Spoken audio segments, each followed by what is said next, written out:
there's competitors now ramping up, and as you're familiar with BYD, which is also on the West Coast, I think they're ramping up production of their electric vehicles.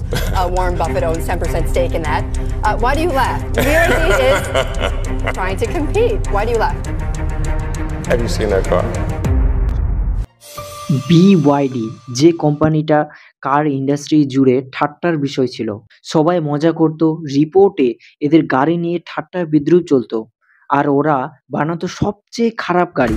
Vehicles that are ready, that are up to snuff in terms of quality, fit and finish, design, that remains to be seen. টেসলার ছিল Elon Musk, visionary, charismatic, billionaire founder, অথচ বিওয়াইডির নেতা ছিল এক সাধারণ মানুষ, সরকারি চাকরি করতেন, অটোমোবাইল বা টেকনোলজির বিন্দুমাত্র জ্ঞান ছিল না। এখন দেখো বাস্তবতা, 2021 সালে টেসলা বিক্রি করেছে 9,36,000 গাড়ি, রেভিনিউ করেছে প্রায় $54 বিলিয়ন। বিওয়াইডি তখন বিক্রি করলো মাত্র 5,93,745টি গাড়ি, রেভিনিউ মাত্র $32.75 বিলিয়ন। কিন্তু কিসে পাল্টে গেল সব? ওয়ারেন বাফেট দেখলেন এক ভিন্ন সম্ভাবনা, সকলের হাসির পাত্র বিওয়াইডিতে তিনি ইনভেস্ট করলেন, আর তিনি ছিলেন সঠিক মানুষ। কারণ 2024-এ যেখানে টেসলার রেভিনিউ $97 বিলিয়ন, বিওয়াইডি পৌঁছে গেল $108 বিলিয়নে।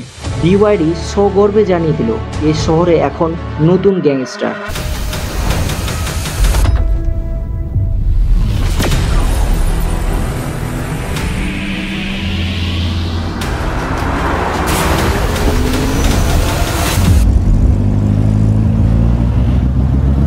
এই গল্পের শুরু 1995 সালে। তখন ব্যাটারি ব্যবসা ছিল বড় বড় কোম্পানিদের খেলা। একটা কারখানা খোলার জন্য প্রায় $1.7 বিলিয়ন লাগতো। ইন্ডাস্ট্রি শাসন করত তখন জাপানের বড় বড় টেক জায়ান্ট সোনি, স্যানিও। সাধারণ মানুষ বলতো ওটা তো বড় লোকদের খেলা, আমাদের কাজ নয়। কিন্তু ওয়াং করলেন সম্পূর্ণ উল্টোটা।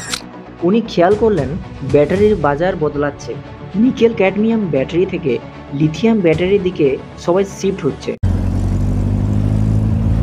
সবাই যেখানে লিথিয়াম ব্যাটারি বানানোর জন্য ঝাঁপিয়ে পড়েছে, ওয়াং গেলেন উল্টো দিকে। নিজের সব টাকা ঢাললেন একটা নিকেল ক্যাডমিয়াম ব্যাটারির কারখানায়। কারণ সোনি আর সানিও চলে গেলেন লিথিয়াম ব্যাটারি বানানোর জন্য। কিন্তু তখনও IBM এর মতো বড় কোম্পানিরা নিকেল ক্যাডমিয়াম ব্যাটারি চাইতো। ওয়াং খুঁজে পেলেন এক উপেক্ষিত মার্কেট। বড় কোম্পানিগুলোর এই উপেক্ষিত ক্লায়েন্টের জন্য উনি তৈরি করলেন সস্তা অস্ত্র। আরেকটা যুগান্তকারী উদ্ভাবন, নিকেল ক্যাডমিয়াম ব্যাটারি তৈরি করতে ক্লিন রুম লাগে। কারখানার পুরোটা ঝাঁচকচকে রাখতে লাখ লাখ টাকার ডলার খরচ হয়। ওয়াং ভাবলেন পৃথিবীর সম্পূর্ণটা কার্পেট বিছানো অতটা সহজ কাজ নয়, তাই জুতো পরে নেওয়াই ভালো। তাই বিশাল ক্লিন রুম না বানিয়ে ছোট ছোট গ্লাভ বক্স তৈরি করলেন, যেখানে কর্মীরা হাত ঢুকিয়ে ব্যাটারি বানাতেন। শুধু ব্যাটারির অংশটাই ছিল ক্লিন, যার ফলে তার খরচ 70 থেকে 80% কমে যায়। এর ফলে তিনি অন্য কোম্পানিদের তুলনায় 5 থেকে 6 গুণ সস্তা দামে ব্যাটারি দিতে পারতেন। এই যে তার ভেতরে ওয়াং জানতেন তার ব্যবসা বালির বাড়ি, কারণ বিশ্ব যাচ্ছে লিথিয়াম ব্যাটারির দিকে। তাই তিনি বললেন আমরা গাড়ি বানাবো। কিন্তু প্রথম 10 বছর তাদের গাড়ি হাসির পাত্র ছিল। Others were filming the doors of the cars not shutting correctly. এদিকে টেসলা বিশ্বের ঝড় তুলল।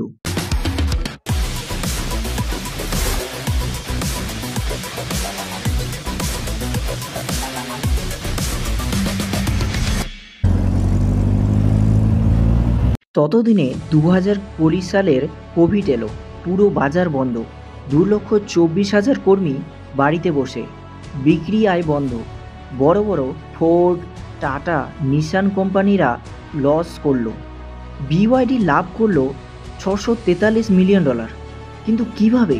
ওয়াং দেখলেন বাজার বন্ধ, সবাই পালাচ্ছে।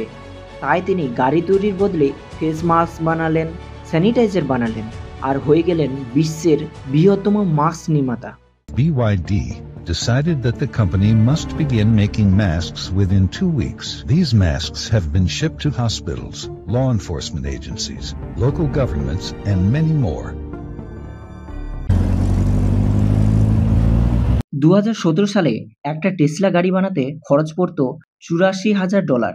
2022-এ তা কমে দাঁড়ায় $36,000, যা বাকিদের চেয়ে $10,000 সস্তা। ওয়াং দেখলেন ডিজাইন কপি করলে আর চলবে না, নেবিলা চাই। ফলে ব্যাটারি ইউনিটের পুরো লাভ ঢাললেন R&D-তে আর আনলেন ব্লেড ব্যাটারি। মিলল তুঙ্গ নিরাপত্তা, রেঞ্জ এবং দাম কমানোর সুবিধা। টেসলা সবচেয়ে খারাপ সময়ে তাদের ব্যাটারি কিনতে শুরু করে BYD-র কাছ থেকে। Tesla has admitted that BYD batteries are superior and will use them to power Tesla vehicles.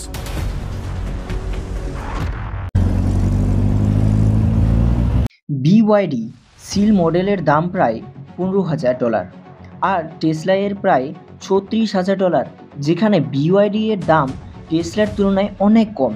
তাছাড়াও BYD-তে পাওয়া যায় PHEV model, plug in hybrid, যাতে ব্যাটারি 20 থেকে 30% সস্তা এবং পেট্রোল দিয়েও চলে, যার ফলে চীনের টায়ার 2 এবং টায়ার 3 শহরেও চার্জার না থাকলেও সেখানে BYD জনপ্রিয় হয়ে উঠেছে।